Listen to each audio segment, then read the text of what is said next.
अस्सलाम वालेकुम, मैं मोहम्मद अफजल आपसे मुखातब हूँ। तो आज की इस वीडियो में हम बात करेंगे ओरिगा सिरप के बारे में। ओरिगा सिरप किस चीज़ के लिए इस्तेमाल किया जाता है, इसका तरीका इस्तेमाल क्या है, हम इसे किन किन कंडीशन के लिए इस सिरप का इस्तेमाल कर सकते हैं, इस सिरप के क्या क्या बेनिफिट हैं और क्या क्या साइड इफ़ेक्ट हो सकते हैं। तो आज की सब डिटेल मैं दूंगा आपको इस वीडियो में। तो वीडियो शुरू करने से पहले आप सबसे गुजारिश है कि जिसने अभी तक मेरे चैनल को सब्सक्राइब नहीं किया, जल्दी से मेरे चैनल को सब्सक्राइब कर लें और बेल आइकन के बटन को प्रेस कर दें ताकि आने वाली तमाम मेडिसिन के रिलेटेड वीडियो आप तक बर वक्त पहुँचती रहें। चलते हैं अपने टॉपिक की तरफ। तो ब्रांड नेम है ओरिगा। अगर इसकी प्राइस की बात की तो 680 रुपये एक पैक की प्राइस है, जिसमें 200 ml सिरप होता है। अगर इसकी कंपनी की बात की तो सेल लेबॉरेटरी की फार्मा इसे तैयार करती है। अब बात कर लेते हैं इसमें मौजूद दवा के बारे में। तो इसमें ओमेगा पाया जाता है, फैटी एसिड पाया जाता है, विटामिन ए पाया जाता है, विटामिन सी पाया जाता है, विटामिन डी पाया जाता है, जो कि हमारी बॉडी के लिए बहुत ही ज़रूरी है। अब बात कर लेते हैं इसके बेनिफिट के बारे में कि हम इसे किन किन अमराज के लिए सिरप का इस्तेमाल कर सकते हैं। तो सबसे पहले नंबर पर आप जनरल हेल्थ को बेहतर रखने के लिए आप इसका इस्तेमाल कर सकते हैं।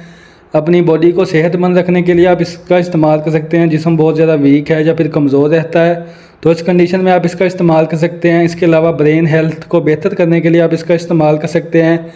यानी कि अगर आपका दिमाग कमज़ोर है, याददाश्त बहुत कमज़ोर है या फिर आप बातें भूल जाते हैं तो इस कंडीशन में आप इस सिरप का इस्तेमाल कर सकते हैं।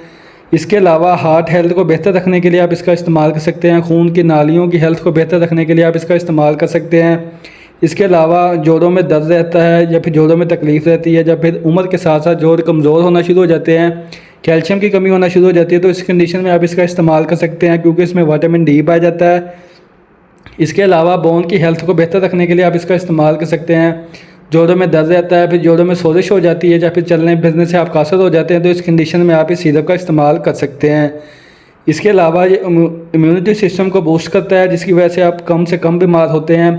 इसके अलावा आंतों और मैदे की सेहत के लिए आप इसका इस्तेमाल कर सकते हैं। इसके अलावा स्किन के लिए आप इसका इस्तेमाल कर सकते हैं। चेहरे पे दाग धब्बे या फिर छाइयाँ हैं या फिर चेहरे का रंग पीला है तो उसके लिए आप इसका इस्तेमाल कर सकते हैं। इसके अलावा आप इसका इस्तेमाल आई की हेल्थ को बेहतर करने के लिए आप इसका इस्तेमाल कर सकते हैं। यानी कि अगर आपकी नज़र वीक है तो उसी में आप इसका इस्तेमाल कर सकते हैं। इसके अलावा अगर आपके जिस्म पे कोई सोजिश वगैरह है उसको कम करने के लिए आप इसका इस्तेमाल कर सकते हैं।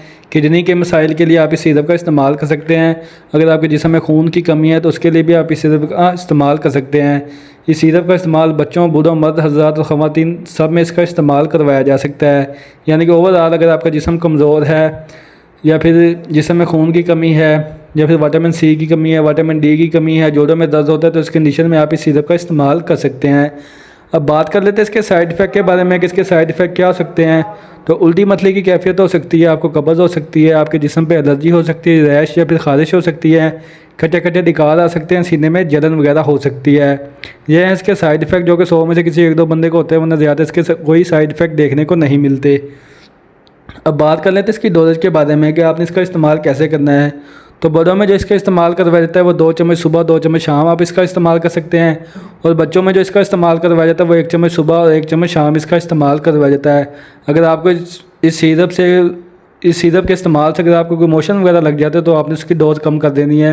यानी कि अगर बड़ों में लगते हैं तो आपने 1 चम्मच सुबह 1 चम्मच शाम कर देना है। अगर बच्चों में लगते हैं तो आपने आधा चम्मच सुबह और आधा चम्मच शाम कर देना है। तो ये थी आज की वीडियो जो कि सिरप ओरिगा के बारे में थी। उम्मीद करता हूँ मेरी आज की वीडियो आपको पसंद आई होगी। वीडियो पसंद है तो वीडियो को लाइक करें, शेयर करें और मेरे चैनल को सब्सक्राइब करना ना भूलिएगा।